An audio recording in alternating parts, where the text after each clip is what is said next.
Hey, welcome back to my channel Endless Pages. I'm Liv and welcome to today's video, which is a These Books Will Shelf Destruct.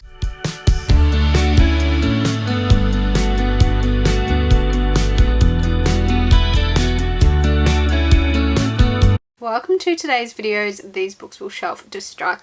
I think I've done 3 or 4 of these videos before. The concept is you compile a list of books that are on some kind of TBR for you, that being a physical TBR, a Kindle TBR, an audiobook TBR, whatever you'd like, and you compile a list of books that have been on that TBR for a very long time, and if you don't read it within 12 months of making the list, then you will unhaul the books. So the last time I made a shelf destruct list, I totally forgot that I made it and ended up ignoring it. So we're just going to start with a fresh new list of shelf destruct books.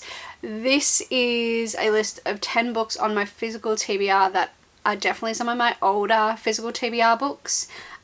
So yeah, the idea is to have them kind of at the forefront of my mind when making TBR videos and picking what to read next, so I can continue to get old books off my physical TBR and spend more time reading my newer additions to the TBR. First up on the list we have The Dark Vault by V.E. Schwab.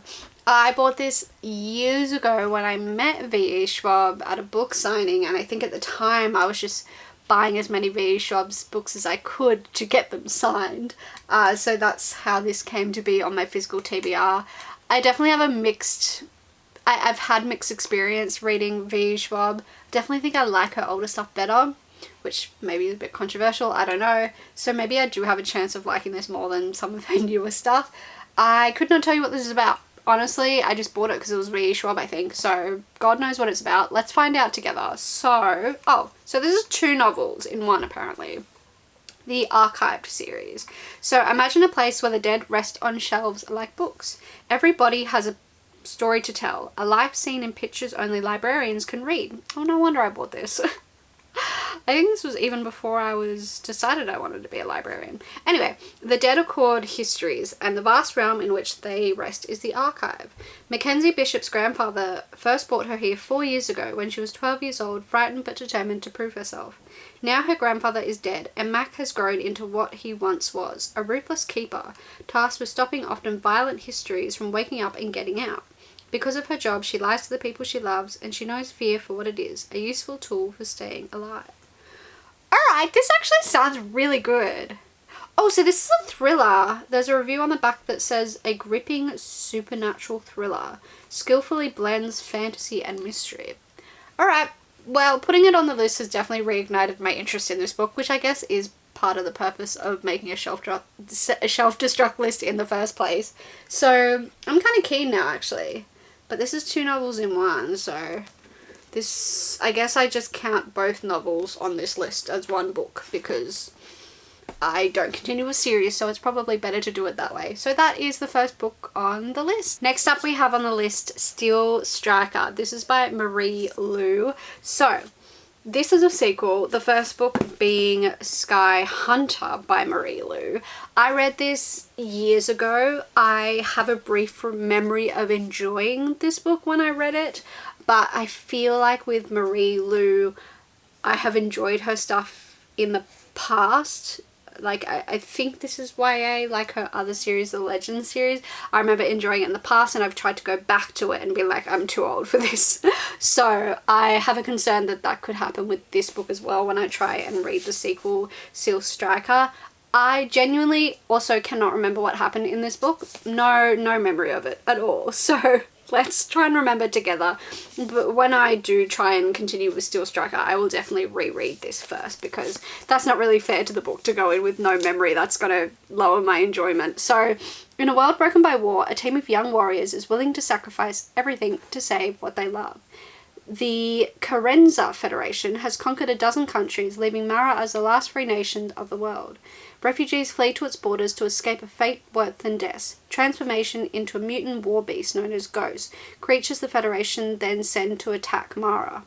The legendary strikers, Mara's elite fighting force, are trained to stop them. But as the number of ghosts grows and Carenza closes in, defeat seems inevitable. Still, one striker refuses to give up hope. Robbed of her voice and her home, Talon knows firsthand the brutality of the Federation. Their cruelty forced her and her mother to seek asylum in a country that considers their people repugnant.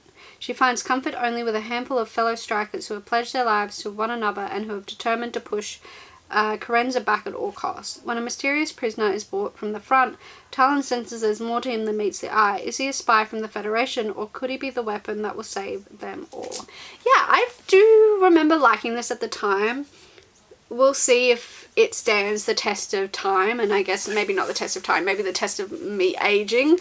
But yeah, I will give this a fair go before I unhaul it, which I already have a feeling that I might, but I could be judging too soon. Also, take 1 second to appreciate like how fucking stunning are these covers. They're absolutely gorgeous. This is back when I used to buy hardbacks, and I just can't get over like how vivid and beautiful the colors are in these books. So yeah, Seal Striker is the next book on the list. Next up we have a fantasy that is Fury Born by Claire the Grand. This is another oldie. As I said, it's a hardback, which I don't buy anymore unless it's like a special edition. And also it has deckled edges. I hate deckled edges. Someone explained to me the interest in deckled edges. I think they look so ugly. Anyway, so I think this is like a fantasy, and we follow like 2 queens, and there's quite a bit of a time difference between their stories. So yeah, you follow the rise of 2 human queens, one of blood and one of light, and they carry the kind of fate in their hands. So you follow one queen. Yeah, they're 2 prophesized queens. So you follow the Sun Queen, who must endure 7 trials to test her magic, and then you follow a second queen 1,000 years later. She has to join a rebel captain on a dangerous mission and discover evil at the heart of the Empire. So the 2 queens fight a cosmic war that sparks millennia. Their stories intersect, and shocking connections between them will ultimately determine the fate of their world and each other. I think at the time I was really hyped to read this. I have literally forgotten this has been on my shelf. I only kind of remembered I had it when I went to write this list of books I wanted to be in this video. So I have no hype to read this, to be honest. I've forgotten about it. It's out of my memory. So yeah, I don't know. It could be good. I just don't remember hearing anything about it. Or maybe it was because it was so long ago that I haven't heard anyone talk about it recently to know whether it's good or not. So I have 0 expectations going into this book because I don't know. I don't want to pick it up. Book number 2 on the list is Flower Heart. This is by Catherine Bakewell. I think I reread the blurb before starting this video, and I genuinely think this was definitely a cover buy. Because like, look, the cover is beautiful, but I read the blurb and I don't think I'm gonna like this, but we'll give it a go before I unhaul it. So this is Flower Heart. We follow a woman called Clara. Clara has magic, and it's always been pretty chill, pretty okay, and then she touches her father one day, and it causes this like poisonous flower to grow in him, and it's basically killing him. So she has to make a deal with this childhood friend called Xavier, and Xavier's kind of not how he used to be in his childhood. As he's matured, he's really changed, become kind of mysterious, kind of dodge, and she makes a deal with him to save her father, and then yeah, he finds out he's holding a lot of secrets. And then she finds a typical YA fantasy, finds the root of a terrible darkness that's taken hold in the queendom. A darkness only her magic is powerful enough to stop. Yeah, that's all I'm going to say about this. I don't think I'm going to like it. The blurb has really put me off. But I don't unhaul without reading in most situations. So we will give this a read, see what we think. Next up we have The Left-Handed Booksellers of London by Garth Nix. I attempted to read my first Garth Nix this year. I attempted to read Sabriel, his fantasy series, and I really didn't like the writing style. I didn't finish, DNF'd it. Yeah, it was a disappointing read. to be honest, and now I'm scared that I just don't like Garth Nix's writing style, so I'm a bit scared to go into this one. This is in like an alternate London in about 1800. We follow our main character Susan, who is investigating where her father has gone. She starts to question this first suspect, and then this other guy called Merlin comes along and makes him turn to dust with like a hat pin, I think it is. Yeah. So then she starts to work together with this Merlin guy to figure out what happened to her father, because she finds out Merlin is part of this like secret society called booksellers, and their job is to stop these magic kind of old world stuff seeping into the new world, like the current world. So then the more they start to work together, the more they realize two of their kind of investigations overlap. Her investigation into where her father is, and Merlin is investigating and trying to find this entity from the old world that killed his mother. So yeah, and then they start to attract unwanted attention from enemies of both the old and new world. So then they must both race to find out the truth about their parents. We will see how I feel about this one. Hopefully Gabriel was just a fluke and I just didn't like the writing style in that book. I mean, Gabriel is from the 90s, one of his older books, and this is a more recent one. This one's from 2020, so there's quite a bit of time between the series. Maybe I'll like this one a little bit more. Next up we have Go the Distance by Jen Kalanita. This is part of Disney's like Twisted Tales series where they reimagine Disney stories. If you couldn't tell by the title, this one is a Hercules reimagining. Hercules is one of my favorite Disney movies of all time. I love that movie. I actually haven't rewatched it in ages. I should go rewatch it tonight. Anyway, so yeah, this is a Hercules retelling. We kind of might have more of a focus on Meg in this story. Meg is presented with an opportunity. She could become a goddess and join Hercules on Mount Olympus, but she has to complete a quest first. So her quest is to go rescue her ex-boyfriend's wife from the underworld, and this is the same ex-boyfriend that left her when she was trapped with Hades. So she has to go see whether she can successfully go rescue her and put her past behind her. And that is the plot of this one. Next up on the list, The Infinity Courts by Akemi Dawn Bowman. Cover is fucking stunning. Anyway, this is, again, you can tell an older book on my TBR because it's a hardback. This story, we follow Nami, who is kind of living her best life. Her life's really about to begin. She's just graduated high school. Everything's going quite well for her. And then she is murdered. After she's murdered, she wakes up in this place called Infinity, which is, she finds out is a place where your consciousness goes. Once you die and your physical body dies on Earth, you end up in Infinity.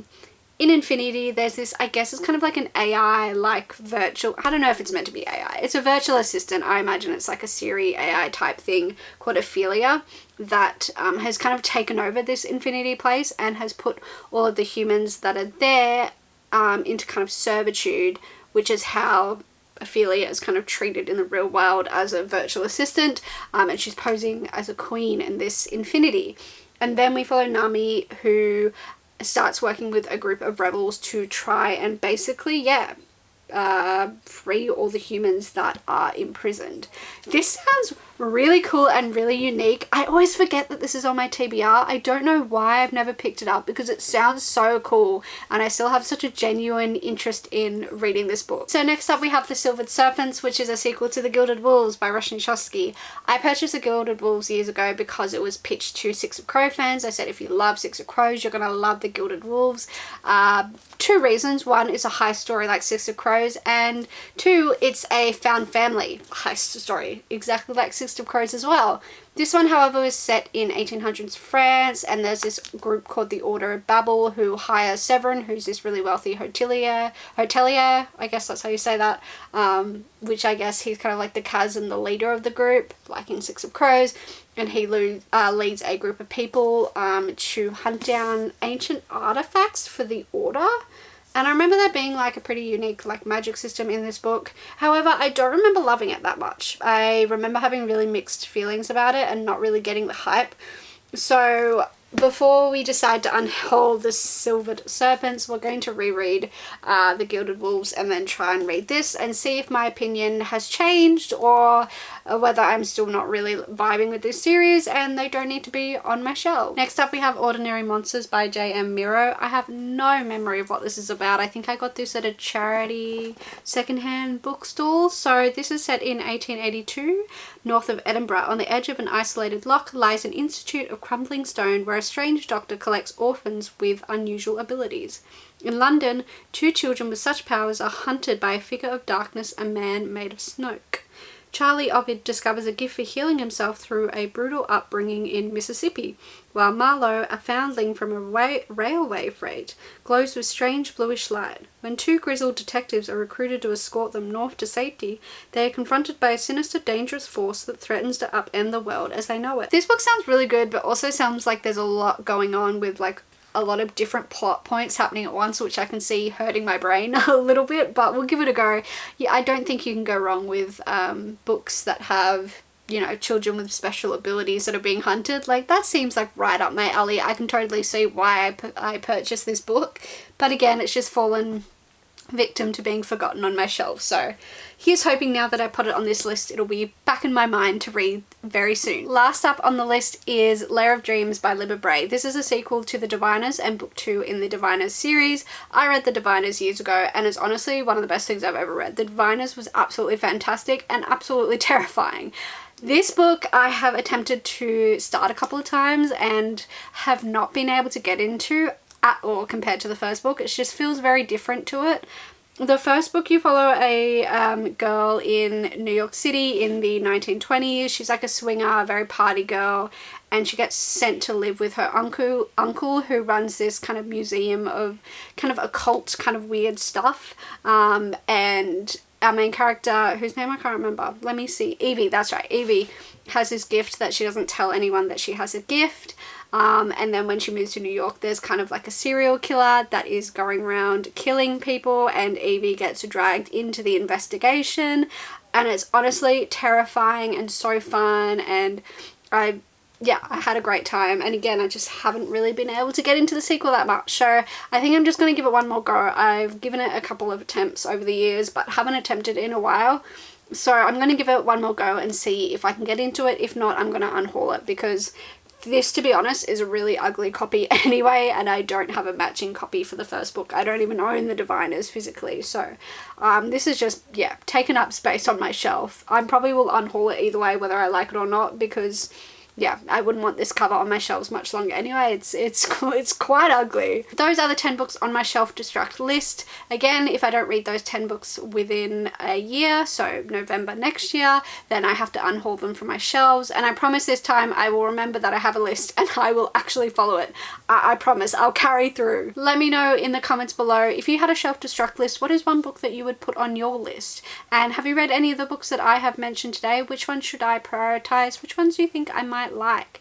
Give this video a like if you enjoyed, and subscribe if you would like to see more of my content. Thank you so much for watching, and I will see you in whatever the hell I post next. Bye!